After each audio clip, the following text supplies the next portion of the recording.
Affecting blood pressure. So let's begin. सबसे पहला factor जो कि अफेक्ट करेगा और मैं यहां पर डिस्कस करूंगा। आवाज आ रही है पीछे तक? ठीक है। तो पहला फैक्टर जो मैं यहां डिस्कस करने वाला हूं वो है एज फैक्टर। एज फैक्टर यानी कि जैसे जैसे ही आपकी एज बढ़ती जा रही है, आपकी जो आर्टरीज हैं वो हार्ड और रिजिड होंगी, जिसे कहते हैं आर्टीरियोस्क्लेरोसिस, और उस वजह से आपका जो बीपी है वो बढ़ता है। तो ये आपका एज फैक्टर हो गया जो कि आपके बीपी को अफेक्ट करता है। दूसरा फैक्टर है बॉडी बिल्ड। बॉडी बिल्ड से यहाँ पे कोई भी लेना देना नहीं है कि मैं बॉडी बिल्डर से रिलेटेड बात कर रहा हूँ। बॉडी बिल्ड से हम जिस कंट्री में रह रहे हैं, हम एक डेवलपिंग कंट्री में रह रहे हैं और यहाँ पे बहुत सारे लोग मैल न्यूट्रिशन से पीड़ित हैं, उनको प्रॉपर न्यूट्रिशन नहीं मिल पा रहा है, लेकिन जिनको मिल पा रहा है वो उसको इतना ज्यादा ओवर यूज कर रहे हैं कि वो हेल्दी रेंज से ऊपर जाकर के ओबीज हो जा रहे हैं। और हमको भी फ्यूचर में ऐसे बहुत सारे पेशेंट्स को इनकाउंटर करना पड़ेगा जो कि ओबीज रेंज के होंगे। ओबीज रेंज के जो पेशेंट्स हैं उनका अगर हम बीपी मेजर करेंगे तो नॉर्मली जैसे हम बीपी मेजर करते हैं, हम ब्रेकियल आर्टरी से करते हैं, तो जो आपको रीडिंग मिलेगा वो रीडिंग जो नॉर्मल रीडिंग होगी यानी कि जो ट्रू वैल्यू होगी उससे ज्यादा होगी। उसके पीछे का रीजन ये है कि जो फैटी टिश्यू है वो आर्टरी और आपका जो कफ है उसके बीच में ज्यादा डिपॉजिट होगा।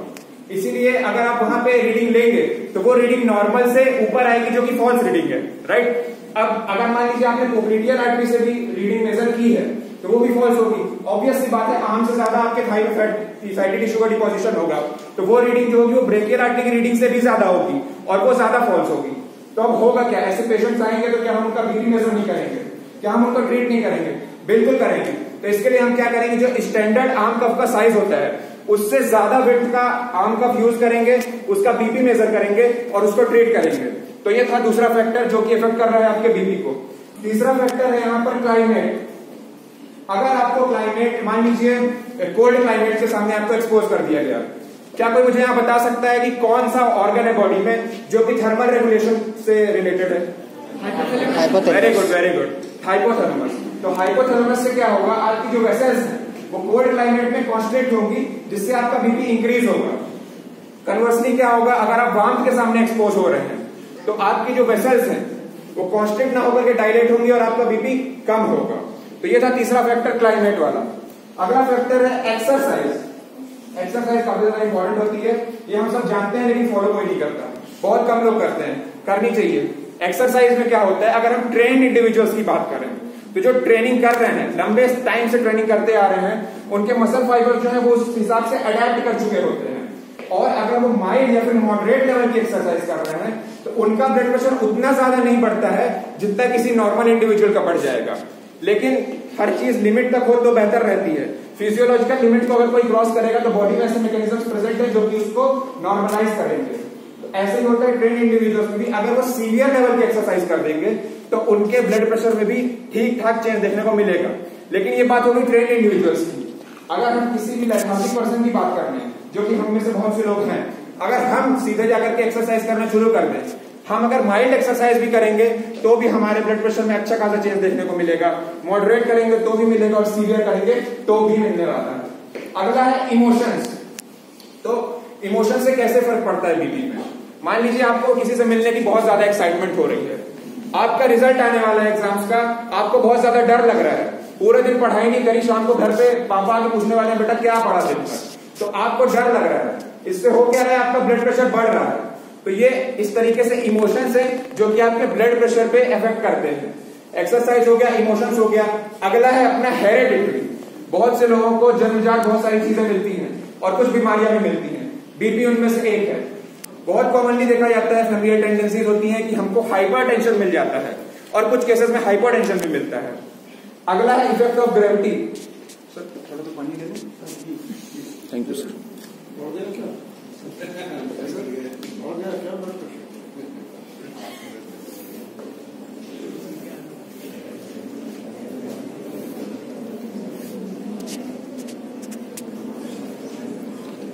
एग्जाम्पल दे रहे हैं। ये मान लीजिए किसी की बॉडी है, ह्यूमन बॉडी है, मान लीजिए मेरी ही है, मैं लाइन डाउन पोजीशन में हूं, मैं इफेक्ट ऑफ ग्रेविटी एक्सप्लेन कर रहा हूं, ठीक है। मैं लाइन डाउन पोजीशन में हूं, अचानक से मुझे बहुत इंपॉर्टेंट काम याद आया। आप देख पा रहे हैं ये जो है ये क्या है? वेरी गुड, ये ह्यूमन बॉडी है तो ये ब्लड है, वाटर नहीं है, ठीक है। I hope you are not so watery. तो ये ब्लड है, लाइन डाउन पोजीशन में आप देख पा रहे हैं डिस्ट्रीब्यूशन कैसा है, पीछे तक दिख रहा है क्या? ठीक है, अचानक से कुछ काम याद आ गया, मैं खड़ा हुआ, क्या हुआ इसमें? ब्लड लोअर एक्सट्रीमिटीज में पूल कर गया, ठीक है, right, thank you. Blood lower extremities में पूल कर गया, अब होगा क्या? Sir it is working.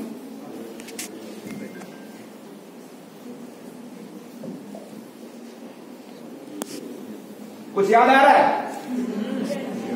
सुना सुना लग रहा है या फिर सुना सुना? सुना। Very good.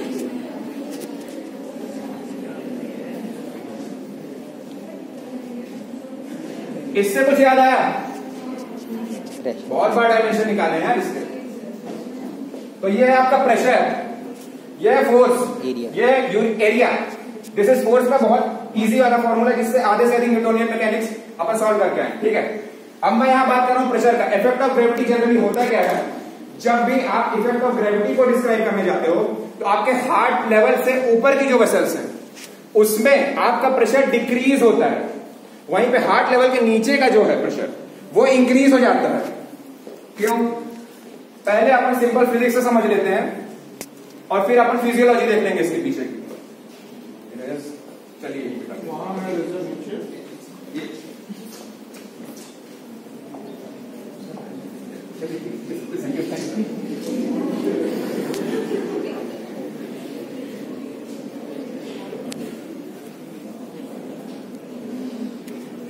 चलिए कैंसर भी है, उससे थोड़ा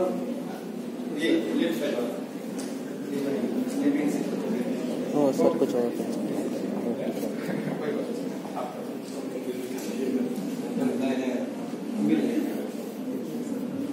पीछे तक शायद दिखे।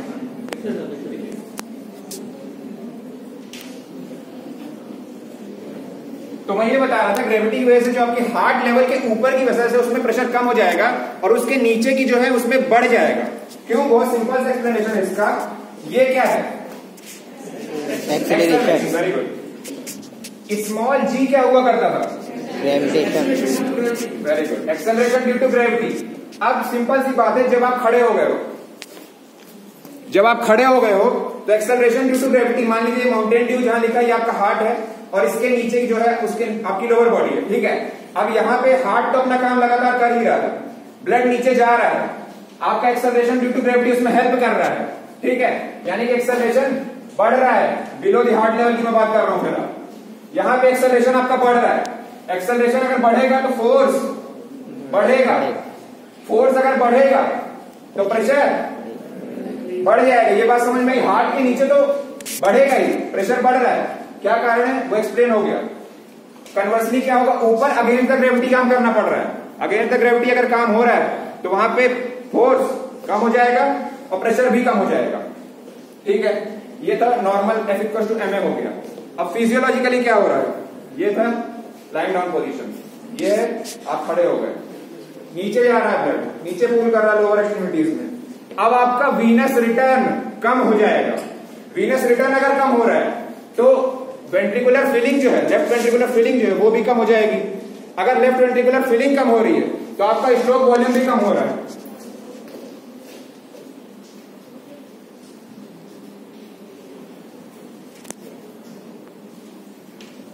Am I right? Stroke volume into heart rate is equal to cardiac output.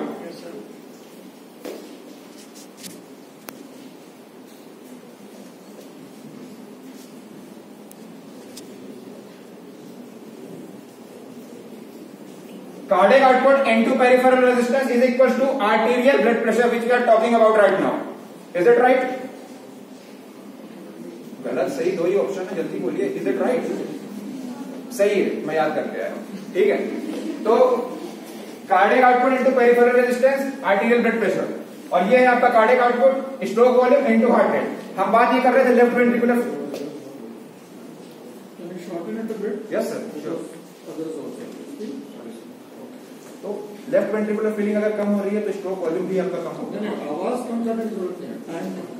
अच्छा टाइम सर, आवाज को बोलो तो सर मैं इसके बाद ही रोक देता हूँ। हाँ, इसके बाद तो ये स्ट्रोक वॉल्यूम हो गया आपका। स्ट्रोक वॉल्यूम अगर कम हो रहा है तो आपका कार्डियक आउटपुट कम हो रहा है, कार्डियक आउटपुट कम हो रहा है तो आपका आर्टीरियल ब्लड प्रेशर भी कम हो रहा है। Thank you.